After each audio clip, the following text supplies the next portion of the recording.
إن الحمد لله والصلاة والسلام على من لا نبي بعده أما بعد أعوذ بالله من الشيطان الرجيم بسم الله الرحمن الرحيم فقلت استغفروا ربكم إنه كان غفارا يرسل السماء عليكم مدرارا صدق الله العظيم الحمد لله অধ্যকার এই বক্তৃতার সম্মানিত সভাপতি, বিজ্ঞ বিচারক মণ্ডলী, সুদক্ষ পরিচালক ও আমার সামনে বসা প্রাণপ্রিয় ছাত্র ভাইয়েরা, সকলকে জানাচ্ছি আমার অন্তরের অন্তঃস্থল থেকে শুভেচ্ছা ও অভিনন্দন।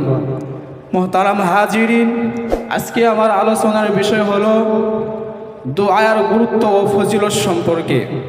প্রিয় তলবে আইলেম ছাত্র ভাইয়েরা, দোয়া এমন একটি গুরুত্বপূর্ণ ইবাদত, দোয়া এমন একটি বিষয়, দোয়া হলো ইবাদতের মগজ, দোয়া হলো মুমিনের সবচেয়ে বড় হাতিয়ার।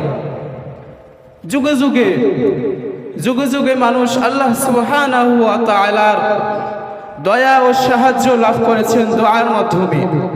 আপদ বিপদ থেকে মুক্তি পেয়েছেন, মনের কামনা বাসনা পূর্ণ করেছেন, রোগ থেকে মুক্তি পেয়েছেন, শত্রুর বিরুদ্ধে জয় লাভ করেছেন।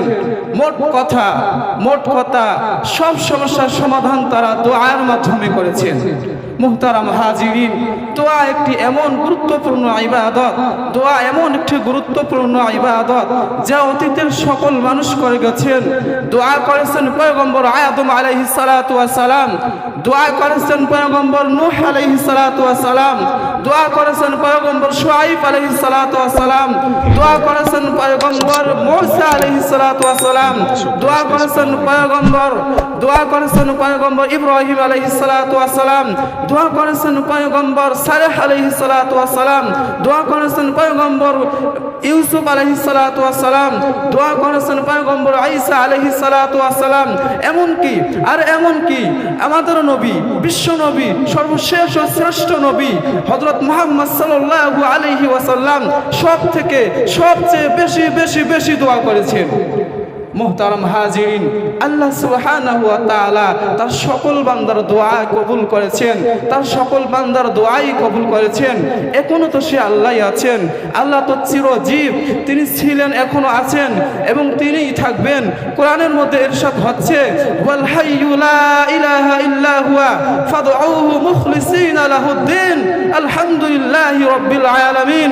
এটা আছে সূরাতুল মুমিন 24 নম্বর পারা 13 নম্বর পৃষ্ঠার 11 নম্বর লাইনের 65 নম্বর আয়াতে আল্লাহ সুবহানাহু ওয়া তাআলা বলতেছেন ওয়াল হাইয়্যু, তিনি চিরজীব, তিনি ছিলেন এবং তিনি আছেন এবং তিনি সামনেও থাকবেন। লা ইলাহা ইল্লাল্লাহ, নেই কোনো মাবুদ আল্লাহ ছাড়া, তিনি এক ও অদ্বিতীয়। মুহতারাম হাজিরিন, এরপর আল্লাহ সুবহানাহু ওয়া তাআলা বলতেছেন ফাদউহু মুখলিসিনা লাহুদ্দিন, কাজেই তোমরা আল্লাহ সুবহানাহু ওয়া তাআলার খাঁটি ইবাদত করে তাকে ডাকো, খাঁটি ইবাদত করে তাকে তোমরা ডাকো। মুহতারাম হাজিরিন, হাদিস শরীফের মধ্যে আল্লাহ রাসূল সাল্লাল্লাহু আলাইহি ওয়াসাল্লাম বলেছেন ইস্তাহয়ী মিন আবদিহি ইযা রাফা ইয়াদাইহি ইলাইহি আন ইয়ারুদ্দাহুমা সিফরা। হাদিস শরীফের অর্থ হলো আল্লাহ রাসূল সাল্লাল্লাহু আলাইহি ওয়াসাল্লাম বলেছেন, যখন কোনো বান্দা আল্লাহ সুবহানাহু ওয়া তাআলার দরবারে দুহাত তুলে কোনো জিনিস ফরিয়াদ করে, কোনো জিনিস চায়, কোনো জিনিস প্রার্থনা করে, তখন আল্লাহ সুবহানাহু ওয়া তাআলা ওই বান্দাকে খালি হাত ফেরত দিতে, শূন্য হাত ফেরত দিতে লজ্জাবোধ করেন। মুহতারাম হাজিরিন, উক্ত হাদিস এবং আয়াত থেকে আমরা সুস্পষ্ট বুঝতে পারলাম আল্লাহ সুবহানাহু ওয়া তাআলা আমাদের সকলকে দোয়ার প্রতি উদ্বুদ্ধ করেছেন এবং বান্দার দোয়া কবুল করার ব্যাপারে তিনি প্রতিজ্ঞা করেছেন। মুহতারাম হাজিরিন, তবে দোয়াটা করতে হবে এক আল্লাহ তাআলার কাছে, আল্লাহ তাআলা ছাড়া অন্য কারো কাছে করা যাবে না। যদি আপনি আল্লাহ সুবহানাহু ওয়া তাআলার কাছে দোয়া করেন, অবশ্যই তিনি আপনার দোয়া কবুল করবেন।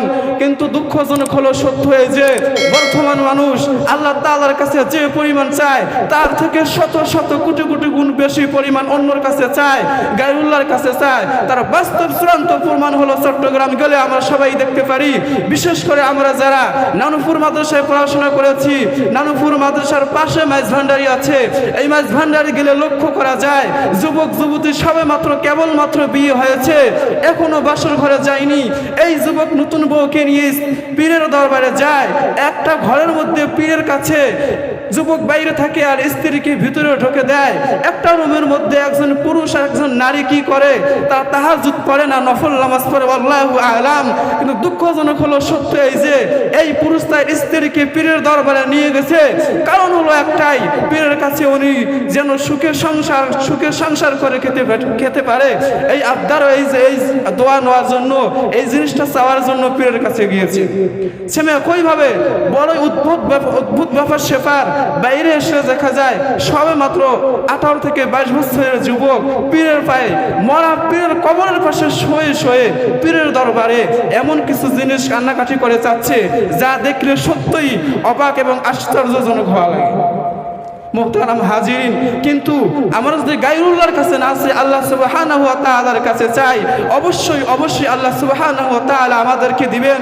এই তাই তো ইতিহাস পড়লে দেখা যায় পয়গম্বর ইউনূস আলাইহিস সালাতু ওয়াস সালাম সমুদ্রের মধ্যে মাছের পেটের ভিতরে থেকে আল্লাহ সুবহানাহু ওয়া তাআলার কাছে সাহায্য চেয়েছেন, অন্য কোনো গায়রুল্লাহর কাছে সাহায্য চান নাই। তাই তো আল্লাহ সুবহানাহু ওয়া তাআলা পয়গম্বর ইউনূস আলাইহিস সালাতু ওয়াস সালামকে সমুদ্রের মধ্যে মাছের পেটের ভিতর থেকে সাহায্য করেছেন। তাই তো ইতিহাস পড়লে দেখা যায় আল্লাহ সুবহানাহু ইতিহাস পড়লে দেখা যায় পয়গম্বর ইব্রাহিম আলাইহিস সালাতু ওয়াস সালাম নমরুদের আগুনের পরে গায়রুল্লাহর কাছে সাহায্য না চেয়ে সরাসরি আল্লাহর কাছে সাহায্য চেয়েছেন। আল্লাহ সুবহানাহু ওয়া তাআলা পয়গম্বর ইব্রাহিমকে পরীক্ষা করার জন্য ফেরেশতা জিবরিলকে পাঠিয়েছেন। পয়গম্বর ইব্রাহিম আলাইহিস সালাতু ওয়াস সালাম বলেছেন, ফেরেশতা জিবরিল, তোমাকে যে আল্লাহ সুবহানাহু ওয়া তাআলা পাঠিয়েছেন আমাকে সাহায্য করার জন্য, সে আল্লাহ কি দেখে না আমি কোন মুসিবতের মধ্যে আছি? মুহতারাম হাজিরিন, ফেরেশতাকে এই কথা বলার সাথে সাথে আল্লাহ সুবহানাহু ওয়া তাআলা নিজেই পয়গম্বর ইব্রাহিম আলাইহিস সালাতু ওয়াস সালামকে সাহায্য করেছেন। সেম একইভাবে ইতিহাস পড়লে জানা যায় পয়গম্বর মূসা আলাইহিস সালাতু ওয়াস সালাম তুর পাহাড়ের মধ্যে গিয়ে আল্লাহ সুবহানাহু ওয়া তাআলাকে ডেকেছেন দেখার জন্য। আল্লাহ সুবহানাহু ওয়া তাআলা তার ডাকে সাড়া দিয়েছেন। এমনকি পয়গম্বর মুহাম্মদ সাল্লাল্লাহু আলাইহি ওয়াসাল্লাম বদরের প্রান্তে অন্য কারোর কাছে সাহায্য না চেয়ে সরাসরি আল্লাহ সুবহানাহু ওয়া তাআলার কাছে সাহায্য চেয়েছেন। তাই তো আল্লাহ সুবহানাহু ওয়া তাআলা 1000 না, 2000 না, আর 3000 না, আসমান থেকে সরাসরি 5000 ফেরেশতার মাধ্যমে বদরের প্রান্তে নবী মুহাম্মদ সাল্লাল্লাহু আলাইহি ওয়াসাল্লামকে সাহায্য করেছেন। কারণ হলো একটাই, আল্লাহ সুবহানাহু ওয়া তাআলা কথা দিয়েছেন কোন মানুষ যদি আমার কাছে কোনো জিনিস চায় তখন সেটা দেওয়া আমি কর্তব্য মনে করি। কোরআনের মধ্যে আছে, ওয়াইজা সাআলাকা ইবাদি আন্নী ফাইন্নী করিব উজিবুদ দাওয়াতাদ দাঈ ইযা দাআন ফালইস্তাজিবু লি ওয়াল ইউমিনু বি লাআল্লাহুম ইয়ারশুদুন। এটা আছে সূরাতুল বাকারা 2 নম্বর পারা 7 নম্বর পৃষ্ঠার 5 নম্বর লাইনের 186 নম্বর আয়াত। আল্লাহ সুবহানাহু ওয়া তাআলা বলেন, ওয়াইজা সাআলাকা, হে নবী আপনাকে যদি কোনো বান্দা জিজ্ঞাসা করে হে রাসূল আল্লাহ কোথায়, তাহলে আপনি বলে দিবেন আন্নী ফাইন্নী করিব, আমি অতি নিকটে আছি, অতি সন্নিকটে আছি। এরপর আপনি সেই সাথে সাথে আপনার উম্মতকে জানিয়ে দেন উজিবুদ দাওয়াতাদ দাঈ ইযা দাআন, কোন বান্দা যদি আমার কাছে কোনো জিনিস চায় ফালইস্তাজিবু লি, তখন আমি আল্লাহ তাআলা সেই জিনিসটা দেওয়াকে কর্তব্য মনে করে থাকি। হে নবী, তাই আপনি আপনার উম্মতকে জানিয়ে দেন ফালইউমিনু বি, যেন আপনার উম্মত আমার বিধি বিধান আহকাম মেনে চলে। কারণ কি, লাআল্লাহুম ইয়ারশুদুন, যাতে তারা সৎ পথে আসতে পারে, যাতে তারা সৎ পথে চলতে পারে। মুহতারাম হাজিরিন, এখন প্রশ্ন করতে পারেন আমরা তো আল্লাহ তাআলার কাছে চাই, কোনো গায়রুল্লাহর কাছে চাই না, কই দোয়া তো কবুল হচ্ছে না, কিছু তো পাইতেছি না, দোয়া কবুল হওয়ার লক্ষণও তো দেখতেছি না। কারণটা কি? কারণ হলো একটাই, আবেদনপত্র জমা দিয়েছেন, আবেদন করেছেন, কিছুক্ষণ অপেক্ষা করুন, এটাই তো দুনিয়ার নিজাম কিংবা নিয়ম। সেম একইভাবে আল্লাহ সুবহানাহু ওয়া তাআলার কাছে কোনো জিনিস চাইবেন, চাওয়ার জন্য কিছু শর্ত আছে। 1 নম্বর শর্ত হলো আল্লাহ সুবহানাহু ওয়া তাআলার কাছে যে আপনি কোনো জিনিস চাইবেন তার জন্য 1 নম্বর শর্ত হলো আপনাকে নেক আমল করতে হবে, চাই সেটা নামাজ হোক, জিকির হোক, তাসবিহ তাহলিল হোক, কিংবা দান সদকা হোক। দান সদকা যে কোনো একটা নেক আমল করে তারপরে দোয়া করতে হবে। 2 নম্বর শর্ত হলো আল্লাহ সুবহানাহু ওয়া তাআলার কাছে দোয়া করার আগে ইস্তিগফার করতে হবে।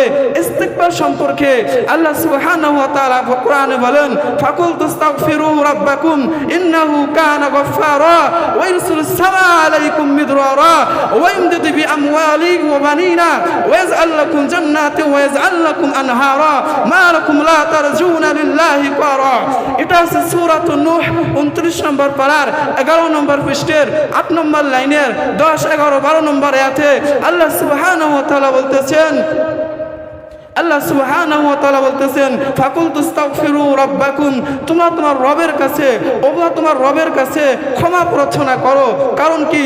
ইন্নাহু কানা গফফারা, তিনি পরম দয়ালু, অত্যন্ত ক্ষমাশীল।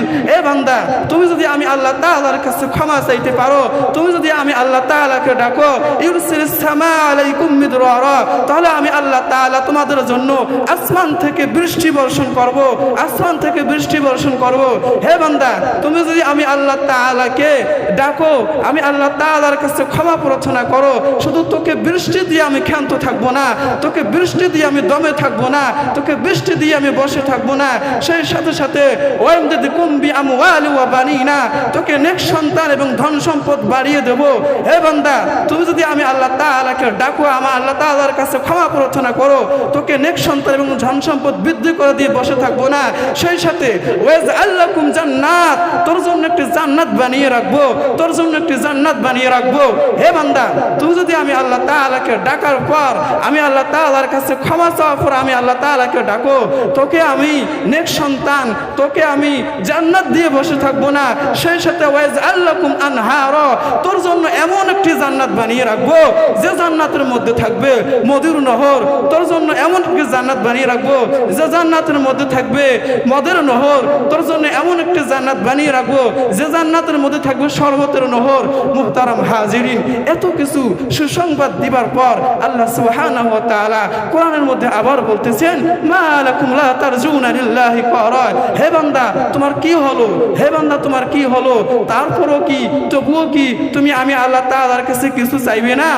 মুহতারাম হাজিরিন, সময় সংক্ষিপ্ত, আল্লাহ সুবহানাহু ওয়া তাআলা আমাদের সকলকে আল্লাহ তাআলার কাছে চাওয়ার তৌফিক দান করুক। ওয়া মা আলাইনা ইল্লাল বালাগ। আসসালামু আলাইকুম।